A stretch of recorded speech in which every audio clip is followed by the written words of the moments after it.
Bonjour à vous tous. Alors, dans cette vidéo, nous allons voir comment avoir de la couleur lorsqu'on a une console, parce que nous sommes habitués à avoir le noir sur blanc. Alors, voici ce qu'il faut faire. Alors, je dois faire un include windows.h, et puis par la suite, j'ai un handle avec ma variable que j'ai nommée hConsole, qui est égale à getStandardHandle, avec la constante standard output handle. J'ai ici une variable carré dans laquelle je lui donne la valeur 219. Ça représente un petit carré. C'est pour cette raison que je l'ai appelé carré. Et puis par la suite, j'ai une boucle dans laquelle j'aurai une variable couleur que je varie de 0 jusqu'à 15 inclusivement pour qu'on puisse voir qu'effectivement, quelles sont les couleurs rattachées à chacune des numéros. Alors j'ai ici le 0 est égal à 0. Donc comme c'est le noir, le 0, c'est pour cette raison que j'ai le noir sur noir. Puis par la suite, j'ai ici le 1 qui correspond à bleu, 2 à vert, et ainsi de suite. Donc, c'est la façon de procéder. Bien sûr, il est également possible d'ajouter ici une constante, donc define carré, dans laquelle je vais nommer 2.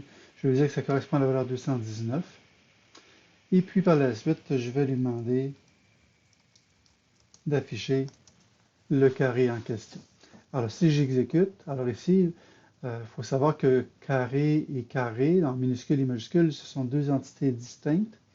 Alors, carré en minuscule, c'est une variable, alors que carré en majuscule, c'est une constante. Alors, je l'exécute et on va apparaître la valeur numérique 219. Mais moi, ce n'est pas la valeur numérique que j'aimerais voir, mais plutôt le carré. Alors, pour ce faire, donc c'est le caractère correspondant à la valeur 219 que je veux voir. Et pour ce faire, je vais ici lui dire que la valeur numérique, excusez pas celui-ci, mais celui-ci, alors je vais lui dire que ce n'est pas la valeur numérique que je vais voir apparaître, mais plutôt le caractère correspondant à la valeur numérique. Alors si j'exécute de nouveau, alors nous obtenons le résultat suivant, ce qui nous donne maintenant un carré, puisque deux petits symboles qui étaient des rectangles un à côté de l'autre vont nous donner le carré.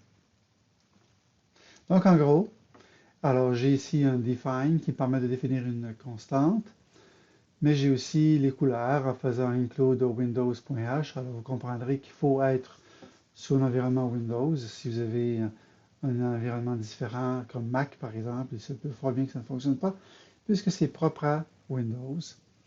Puis par la suite, nous avons la variable hConsole de type handle et je définis la couleur en faisant un setConsoleTextAttribute comme ceci.